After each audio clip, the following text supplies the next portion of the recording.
Podemos entender uma edificação como um retrato de sociedades? Acredito que sim, né? No caso do Museu Casa da Memória Italiana, por ser um testemunho, né, um documento intacto, raro,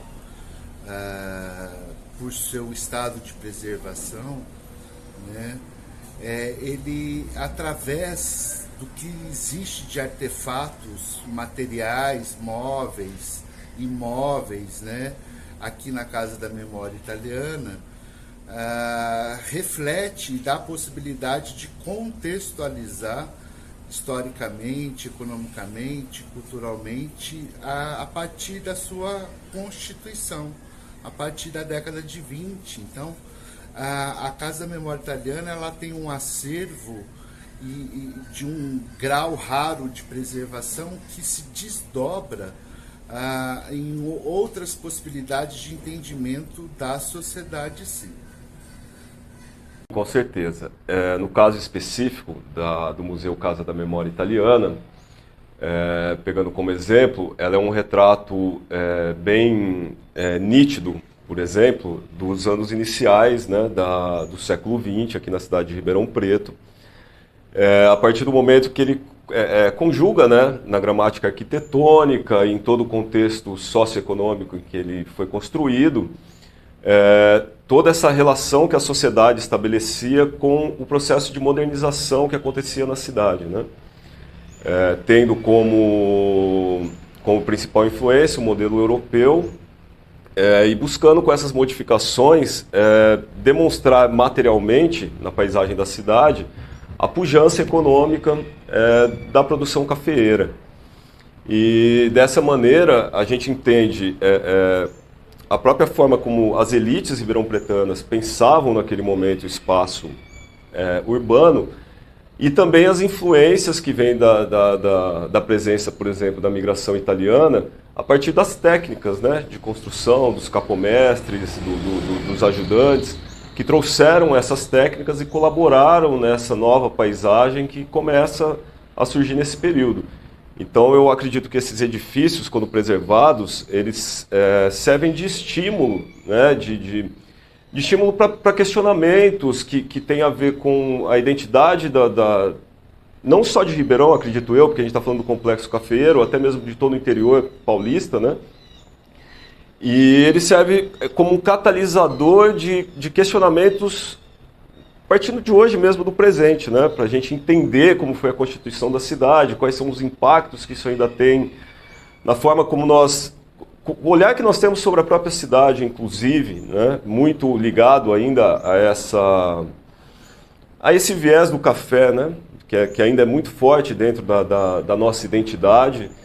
Então, nesse sentido, pego aqui como exemplo o Museu Casa, mas outras residências também em outros edifícios, eles ajudam a contar então todo esse processo histórico de formação de uma sociedade, que se não estivessem aqui, estariam em retratos, ok, mas a possibilidade de hoje a população poder vir a casa, fazer uma visitação, entender como essas pessoas viviam, como se morava, eu acho que é muito mais rico como uma experiência de acesso a essa memória do passado, né, do que se nós não tivéssemos esses exemplares, que, além do que, são muito poucos, né, enfim, quase 40 palacetes que a cidade teve, e hoje sobraram, nessas condições, nenhum, né, exatamente, mas outros como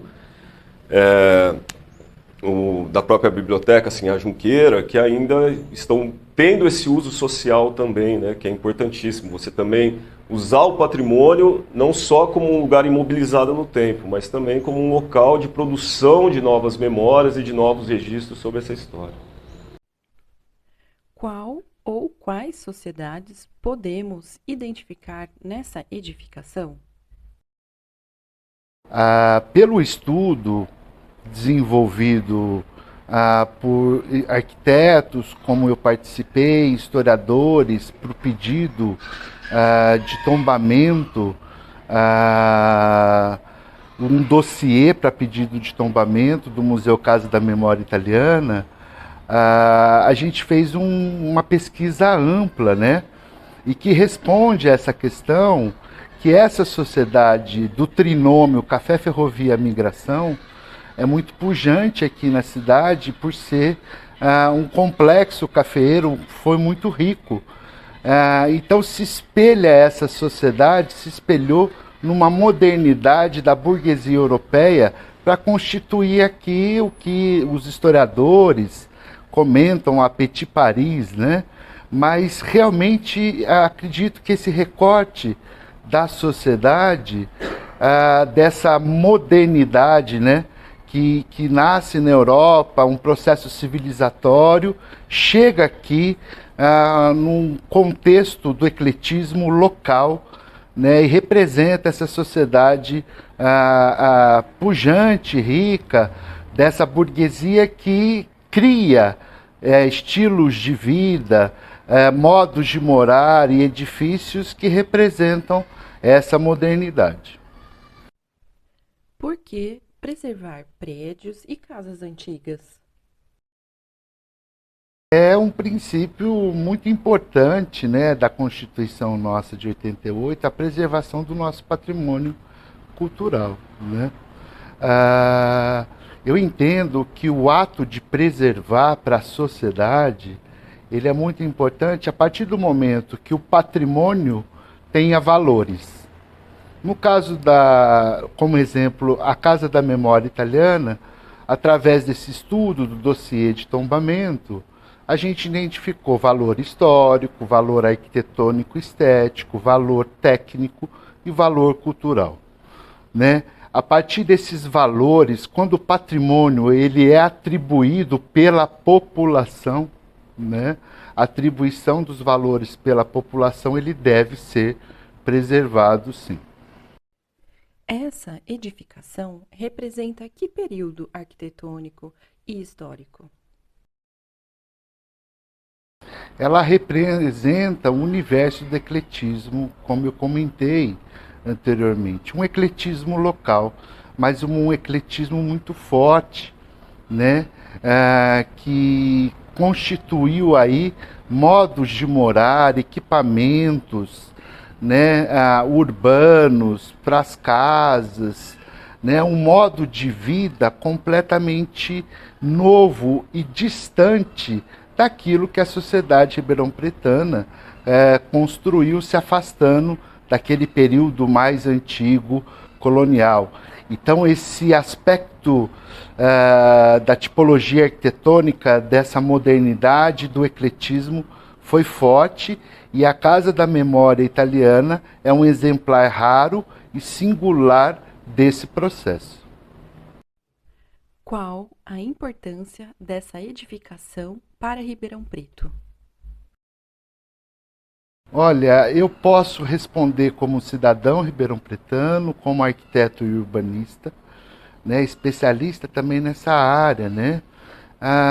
Para mim, que sou nascido aqui, desde que atingi uma certa maturidade de entendimento da sociedade, para mim sempre foi muito simbólico a ouvir falar dos palacetes do café, né? Então eu acredito mesmo que a identidade da cidade, a identidade cultural está marcada pela cultura cafeeira. E na arquitetura, o representante dessa cultura eclética cafeeira, né, seria o palacete, o palácio, um palacete que vem lá da Europa com novos modos de vida, novos modos de habitar, enfim, traz uma série de transformações. Então acredito aí mesmo nesse sentido, tá? Eu não sou de Ribeirão Preto, então conhecer os edifícios da cidade, conhecer um pouco da história dela. Aqui, a Casa da Memória Italiana é um lugar bem específico na minha formação, porque em um evento da faculdade eu acabei passando aqui em frente, chamou atenção a arquitetura do local, então fui procurar saber um pouco mais sobre, fiz uma visita para conhecer e, coincidentemente, um pouquinho depois, fiz parte de um projeto de pesquisa, um vínculo da faculdade com o instituto, E a partir desse momento eu consegui me aproximar um pouco mais da questão histórica da cidade, entender um pouco mais sobre patrimônio, a importância desses prédios históricos, de estudar esses prédios, por que preservar eles. Então esses edifícios ainda servem como um fomento, algo que vai puxar ainda os novos alunos e o interesse de outras pessoas a estudar e a querer entender mais, preservá-lo. Bom, a importância, no caso específico aqui do Museu Casa da Memória, ele que ajuda a contar a ocupação, né? A própria ocupação, acho que do centro da cidade, né? De onde você começa a ter esse fenômeno urbano na cidade, né? A transformação de uma vila rural com uma arquitetura arcaica, passando por esse processo de uma arquitetura mais, essa arquitetura de tipologia eclética, com essa influência europeia muito forte, né? Então, no caso específico aqui do museu, ele está no que a gente chama, né, assim, o que a gente classifica como uma divisão histórica, de um terceiro momento de expansão do centro. Você tem um primeiro momento que é a partir da Praça 15, que sai aquele primeiro núcleo de ocupação, aí um segundo momento que vai em direção a Jerônimo Gonçalves, devido à chegada da malha ferroviária, e esse terceiro eixo em direção à Zona Sul, né, que vai contemplar, que vai estar ligado quase que diretamente com a própria construção da Catedral e da Praça 13 de Maio. Com essa ideia já de uma nova forma de se viver, né? de uma nova moradia, advinda também não só dessa relação específica nossa com o café, com a ferrovia, mas também com a própria república que se instalava no Brasil, né? Então tem também esse viés político por trás de um regramento, uma nova forma de regramento para as moradias. Então, além de tudo que eu já citei, né, com relação aos saberes, às técnicas, também é um edifício muito importante para a gente entender esse novo momento de regramento, da ocupação dos espaços, desse crescimento do centro de Ribeirão, que é um ponto importante, né, importantíssimo, aliás, embora hoje a cidade tenha crescido muito em outras direções, mas eu acho que ainda, para a população ribeirão-pretana, ou pelo menos uma parte dela, ou pelo menos para mim como historiador, eu acho que ainda é o coração, né, é o eixo, o quadrilátero central ainda é o eixo central da cidade. Eu ainda acho que é onde existem os edifícios mais representativos dessa nossa história,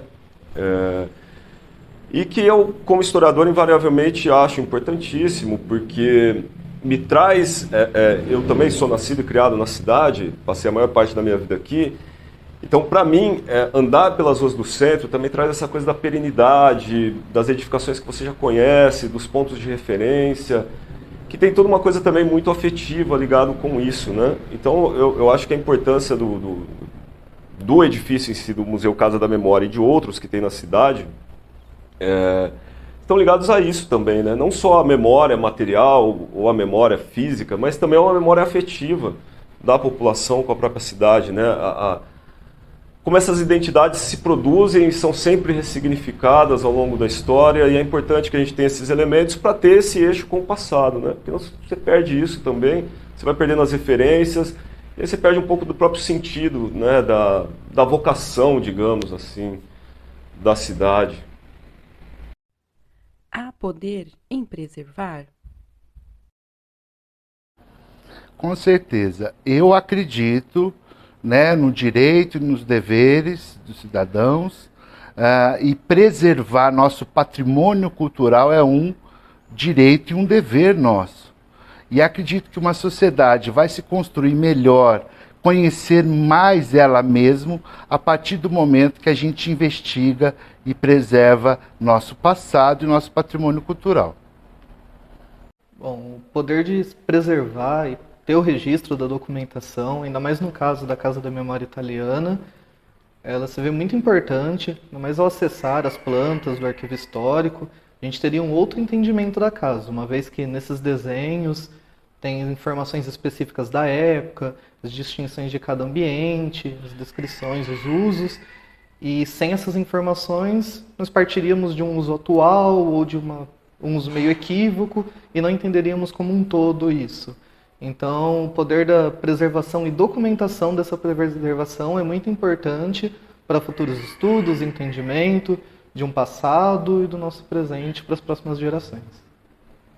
Então eu acho que o poder da preservação, e aí eu estendo não só para os edifícios, para a parte arquitetônica, mas para a própria cultura imaterial, para o patrimônio imaterial, como significante da nossa existência no mundo, né? E como eu disse anteriormente, eu acredito que quando a gente não preserva, quando esses elementos se perdem, é uma parte nossa que vai sendo arrancada, né? Um pouco da sociedade, do indivíduo, do coletivo. E no caso específico aqui do Museu da Casa da Memória Italiana, o que eu acho assim, muito interessante é que além da... É extremamente raro, né, você encontrar um edifício tão bem preservado. E ainda mais com todos os objetos que existem aqui dentro, o mobiliário, que foram mantidos ao longo das décadas, né, os usos e ocupação da casa, eles também se abrem para quem vem visitar a casa, para que você entenda não só... para que você entenda aqueles objetos dentro do contexto em que eles foram utilizados, né? Então, eu acho que isso abre uma possibilidade de entendimento de como as pessoas viviam, de como se relacionavam com o espaço da casa.